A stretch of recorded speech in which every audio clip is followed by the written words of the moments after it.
విష్ణు పురాణము. అలర్కుడికి తల్లి మదాలస చెప్పిన ఉపదేశము. అలర్కునకు తల్లి మదాలస చెప్పిన మాటలు: సంగమమును విడువవలెను, సత్సంగమును చేయవలెను. ఇందుకు సజ్జన సాంగత్యము మార్గము. కామమును జయించవలెను.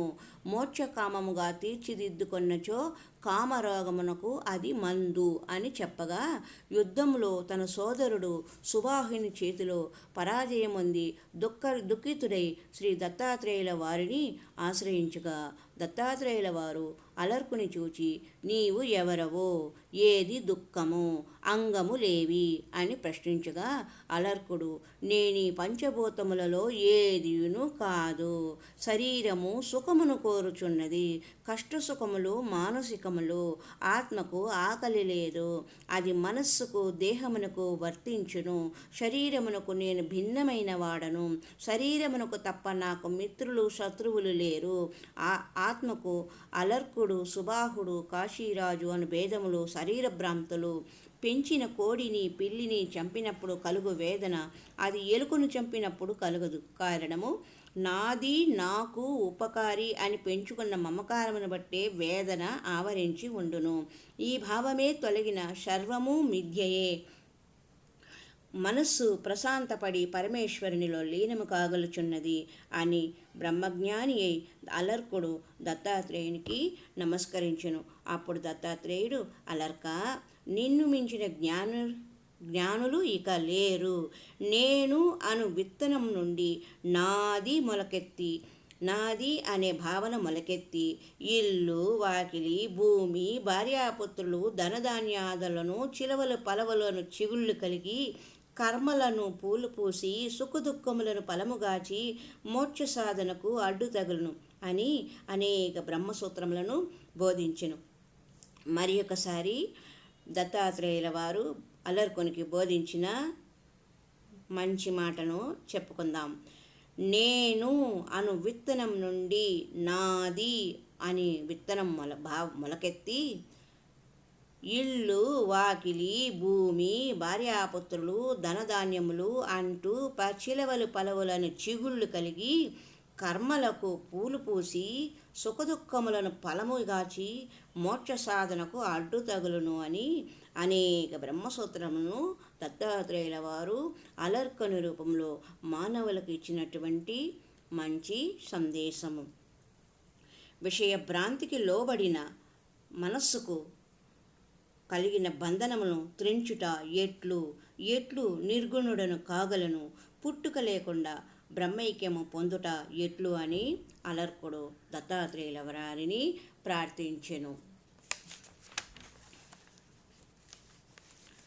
అప్పుడు దత్తాత్రేయుల వారు అలర్కునితో, నీది కాదు అను తలంపును చంపుకొని నిర్మలత్వము అలవరుచుకోవలెను. ఇందుకు సంగమమును వదలవలను. అందువలన నిస్సంగత్వము కలిగి వైరాగ్యము అలవడును. జ్ఞానము సిద్ధించును. జ్ఞానము యోగమును సమకూర్చును. కర్మబంధము వలన మరలా శరీరబంధము కలుగును. యోగములు ముక్తిప్రదములు. ప్రాణాయామముచే శరీరమును కాల్చి పాపములను దహింపవలను. లఘు, మధ్యమ, ఉత్తమ అని ప్రాణాయామములు 3 విధములు. రెప్పపాటు కాలము మాత్ర. అట్టి 12 మాత్రల కాలము ప్రాణము.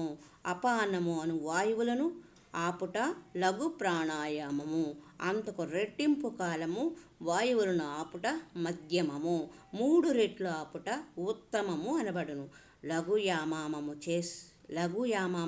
లఘు ప్రాణాయామము చేయుట చే స్వేదము, మధ్యమము చేయుట చే వణుకు, ఉత్తమ ప్రాణాయామము చే విషాదము శరీరం నుండి తొలగును.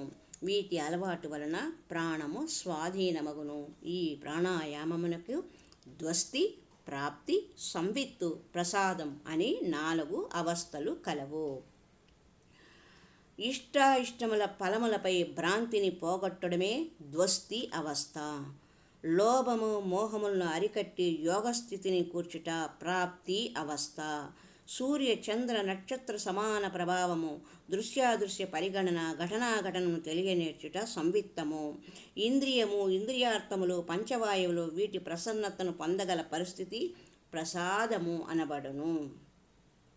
సాధకుడు పద్మ, అర్థపద్మ, స్వస్తికాయను ఆసనములందు సమశరీరే కూర్చుని కాళ్లను ముడిచి లింగమును మడమలకు తాకనీయక, తల ఎత్తి దంతములు కలవనీయక, నాసికాగ్రమున చూపు నిలిపి నిర్మల చిత్తుడై మనస్సును నిగ్రహించి ఆత్మయందు ఆత్మను అవలోకించును. నాభి నుండి కంఠము వరకు ప్రాణవాయువును పూరించి ప్రత్యాపహారమునర్చవలను. ఇట్లు చేయి ప్రాణాయామములు 12, 2 ధారణ, లోకయోగము. ఇట్లు చేయు సాధకుడు దేహదోషముల నుండి వైదొలిగి పరమాత్మను, ప్రాకృత గుణములను దేనికి దానికి వీక్షించగలుగును. క్రమక్రమముగా యోగాయోగ భూములను ఆరోహించవలను. బలాత్కార యత్నము వలనగా వశముగాని రోగములు, మూర్ఛ, మోహాది దోషవృద్ధి కలుగును. కావున యోగి ప్రాణవాయు నిరోధకముగు ప్రాణాయామములను, మనస్సును ధారణ చేయు ధారణను, శబ్దాది విషయములు పీడించు ఇంద్రియములను మరలించు ప్రత్యాహారములను సాధన చేయవలను. యోగాభ్యాసమున రోగములు, దోషములు రాకుండా ఉపాయములు కూడా కలవు. దప్పిక కొన్నవాడు నీరు త్రాగినట్లు యోగాభ్యాసము చేయదలిచినవాడు గాలిని పీల్చవలెను. నాసికాగ్రము, కంఠము, నోరు, వక్షము, కన్ను, కనుబొమల మధ్య నడినెత్తి వరకు గురువు చెప్పిన మరి ఏ ఇతర స్థానమందైనను ధారణ చేయవలను. ఈ ధారణను సాధించినచో అక్షర సామ్యము అనగా తాదాత్మ్య సిద్ధి కలుగును. తాదాత్మ్య సిద్ధి అనగా మీకు మీలోనే మీ ప్రశ్నలకు సమాధానము లభిస్తుంది అని అర్థం. ఆకలి, అలసట, వ్యాకులత, కడుపుబ్బరం కలిగినచో తొందరపడి యోగమును ఆపరాదు. అతి చలి, మిక్కుటంగా వేడి, హోరుగాలి, సంధికాలములందు యోగాభ్యాసము చేయరాదు. రొద, నీరు, అగ్ని, ఎండుటాకులు, పాములు ఉన్న తావులందు, బావిగట్టున, దేవాలయమునందు, 4 ధరల కూడలి యందు, రొదగల చోటునందు యోగాభ్యాసము చేయరాదని దత్తాత్రేయుల వారు అలర్కునికి చెప్పినటువంటి యోగ విశేషాలు. అలాగే యోగ విఘ్నములు నివారణను కూడా వివరించారు. చెవుడు, జడత్వము, మతిమరుపు, మూగతనము, గురుడితనము మొదలగు దోషములు కలిగినచో తగు చికిత్సలను అవసరము. గుల్మ వ్యాధులకు వేడి గంజిని ఇయ్యవలను. ధారణ మానరాదు. కడుపు ఉబ్బరములకు గంజి ఇచ్చిన వాయుగ్రంథి విడివడును. వణుకు పుట్టిన నిశ్చల పర్వతమును భావన చేయవలను. మూగతనమైన వాక్కును కదలక అలాగే అలాగే ఉంచవలను. చెవుడైన శ్రవణమును, దప్పికకు మామిడి ఫలమును, నోట తడయారిన రసేంద్రియమును, ఏ రోగము కలిగిన ఆ అవయవమును ధ్యానించవలను. చలికి ఉష్ణమునకు చలిని ధ్యానించవలను. ఏ పరిస్థితులైనా యోగి అపస్మారక స్థితిలో ఉంటే ఏ అవయవం పని చేయకపోతే ఆ అవయవమునకు తగిన చికిత్స చేయవలను అని ఇందు యోగం ద్వారా యోగ మార్గమును ఉపదేశించినారు. స్మృతి తప్పిన యోగిపై నెత్తిపై కీళ్ళ నుంచి కర్రతో ఇంకొక కర్రను కొట్టిన స్మారకమొచ్చును. యోగి తన ప్రవర్తన లక్షణములను వెల్లడియందు సంభ్రమాశ్చర్యములందుట నష్టదాయకము. అనగా తనకు కలిగిన భావములను వెంటనే వెలిపుచ్చరాదు అని చెప్తున్నారు. వెల్లడియందు సంభ్రమాశ్చర్యం చెందుట నష్టదాయకము కనుక తన విహార వ్యవహార వర్తనాలను గోప్యముగా ఉంచుకొనుట శ్రేయస్కరము. యోగి అయిన వారు తనకు తాదాత్మ్యస్థితిలో ప్రాప్తించిన విశేష విషయాలను తనలోనే దాచుకోనవలెను. అలా చేసుకుంటే అతనికి శరీరానికి ఆరోగ్యము చేకూరుతుంది. వెలిపురిచితే అతని యొక్క యోగశక్తి క్షీణించిపోతుంది అని అర్థం. ఆరోగ్యము, నిష్కామము, శుచి, స్వల్ప మూత్రపురీషములు, మృదుస్వరము, సుగంధ పరిమళము, ప్రసన్న వర్చస్సు యోగికి తగిన లక్షణములు.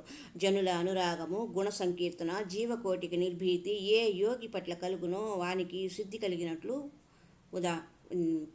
తార్కాణము అంటే ఉదాహరణ, నిదర్శనము. ఆత్మదర్శనము చే యోగికి కొన్ని ఒడిదుడుకులు కలుగును. వాంఛలతో నిండిన పనులు, అమానుష వాంఛలు, స్త్రీల పట్ల, దాన ఫలితం పట్ల కోరిక, మాయాశక్తిపై అభిలాష, ధనముపై అనురాగం, దేవత్వము యోగ చిత్తమునకు తగవు. ప్రాతిభము, శ్రావణము, దైవము, భ్రమము, ఆవర్తనములు అను 5 సిద్ధులు యోగులకు సిద్ధులకు అవరోధము కావున వీటిని వదిలిపెట్టవలను. ఈ యోగముల వలన ఈ 5 సిద్ధుల వలన కలిగే ఫలములు ప్రాతిభము వలన శాస్త్రార్థ జ్ఞానము, శిల్ప విద్య ప్రావీణ్యము ప్రకాశించును. శ్రావణము వలన శబ్దములు వాటి అర్థములు గణించు జ్ఞానము కలుగును. 3 దైవము వలన సమస్త యోగముల సందర్శన పటిమ ఏర్పడును. 4 భ్రమ వలన మనోదోషములు సిద్ధి భ్రమ కలిగి భ్రష్టతను చేకూర్చును. ఆవర్తనము వలన జ్ఞానమును సుడిదిప్పి నశింపచేయును. కావున యోగులైన వారు సిద్ధుల కొరకు యోగ సాధన చేయరాదు. చేసినా అది వాటి యొక్క ఫలితము వ్యతిరేకముగా ఉండును. లోకక్షేమము లోక శ్రేయస్సును కోరి మాత్రమే యోగాభ్యాసమును అవలంబించవలెను అని ఈ విషయాల వలన మనకు తెలియచున్నది. కనుక యోగి శరీరమందు జ్ఞాన సందర్శన సాధించి పరబ్రహ్మను అధీనమనర్చి బ్రహ్మధ్యానముతో ఇంద్రియ నిగ్రహమును పొంది సమస్తమును ధారణ చేయవలను. తాను భూమిగా తలచి ఉదకమున రసమును, తేజస్సున రూపమును, వాయువునందు స్పర్శను, ఆకాశమున శబ్దమును యోగి తలపెట్టవలను. యోగాగ్నిచే కాగిన యోగి బంగారు కణిక అగ్నిచే వేరొక బంగారు కణికను అతుకున్నట్లు పరబ్రహ్మతో ఐక్యమందును. అనగా పంచభూతముల యొక్క తత్వములను తనలో నిలుపుకొని తాను పరబ్రహ్మ స్వరూపముగా భావించవలను అని చెబుతున్నారు. యోగి చర్యలు మాన అవమానములు. యోగి యొక్క చర్య అంటే అతని యొక్క విధానం ఎలా ఉండవలను. మాన అవమానములను అతీతంగా ఉండాలి. నీటిని వస్త్రమును దాల్చిన రీతి తాగవలను. నీరు శీతల పానీయాలు. వాక్కు సత్యపూరితంగా ఉండాలి. తాను మాట్లాడే మాట సత్యవంతంగా ఉండాలి. అలాగే శ్రాద్ధ యజ్ఞాదులకు మహాజనుల సన్నిధికి పోకూడదు. భిక్షాటనము చే గడపవలను. నిలచిన చోట నిలవక సాధు మార్గమున చరించవలెను. సర్వభూతముల యందు సమవర్తి కావలెను. అరిష్ట యోగమును తెలుసుకుని మెలకువ కలిగి ఉండవలెను. ఇప్పుడు అరిష్ట యోగములనగా ఏమిటో తెలుసుకుందాము. అరిష్ట యోగములు విష్ణు పురాణంలో వివరించబడినది. చంద్రుని, శుక్రుని, ధ్రువుని, అరుంధతిని, దేవపదమును చూడలేకపోయిన వాడు, వీరందరినీ చూసినవాడు ఆయుష్మంతుడు అని అర్థం. వీరిని ఎవరిని చూడకపోయిన వాడు ఏడాది గడిచిన మీదట అతను మరణించును. అంటే ఆకాశంలో చంద్రుని, శుక్రగ్రహమును, ధ్రువ నక్షత్రమును, అరుంధతి నక్షత్రమును, దేవపదమును, దేవతల యొక్క మార్గమును చూడకపోయిన వాడు 1 ఏడాది లోపల మరణించును అని విష్ణు పురాణంలో తెలుపబడినది. కాంతిహీనునిగా సూర్యుని, జ్వాలలు లేనిదిగా అగ్నిని చూచినవాడు, సూర్యకిరణాలు లేని సూర్యుడిని, జ్వాలలు లేని అగ్నిని చూచినవాడు 11 నెలలకు మించి బ్రతకడు అని అర్థము. మూత్ర పురుషములందు ఉచ్చిష్టమందు బంగారం ఉన్నట్లు కలగన్నవాడు 10 మాసములు జీవించును. భూత ప్రేత పిశాచములు గంధర్వ పట్టణము చూసినవాడు, సువర్ణ పత్రములు గల వృక్షాలు కలగన్నవాడు 9 మాసములే జీవించును. చిక్కినవాడు బలిసినవాడు చిక్కినట్లు అకస్మాత్తుగా మారినవాడు 8 మాసాలు మాత్రమే జీవించును. దుమ్ములో బురదలో ఎవని పాదములు కొనగాని మడమ కాని తెలుపుగా కనపడినవాడు 7 మాసములు జీవించును. గ్రద్ద, కాకి, పావురము, నల్లని పత్తి నెత్తి మీదకి ఎగిరిన 6 మాసములు జీవించును. కాకి గుంపు, దుమ్ము, వర్షము వీటిచే బెదిరినవాడు, తన నీడ వేరొక రూపముగా గాంచినవాడు 5 మాసములు మాత్రమే జీవించును. దక్షిణ దిక్కుగా మెరుపు, నిశీధమున ఇంద్రధనుసు కనిపించిన 3 నెలలు జీవించును. నేయి, నూనె, అద్దము వీటి తన నీడను కూడా చూడలేని వాడు, తల లేనిదిగా చూచినవాడు 1 మాసం మాత్రమే జీవించును. ఎవని మేని గంధము మేకవాసన కలుగునో వాడు అర్థమాసము అనగా 15 రోజులు మాత్రమే జీవించునని విష్ణు పురాణంలో జీవి యొక్క ఆయుర్దాయము తెలుపబడినది. స్నానము చేసిన వాని హృదయము పాదములు వెంటనే ఆరిపోయినను, జలపానము చేయుచున్నప్పుడును కంఠము ఎండిపోవును, వాడు 10 రోజులకు మించి బ్రతకడు. కోతుల బండిపై దక్షిణ దిక్కుగా పాడుచూపోయినట్లు కలగనివ్వగానికి మృత్యువు సమీపించును. ఎర్రని నల్లని వస్త్రములు దాల్చిన స్త్రీని దక్షిణ దిశగా పోతున్నట్లు దిగంబరముగా బౌద్ధ సన్యాసి కనిపించినను నడినెత్తి వరకు బురదలో దిగిబడినట్లు కలగన్నవానికి బ్రతుకే లేదు.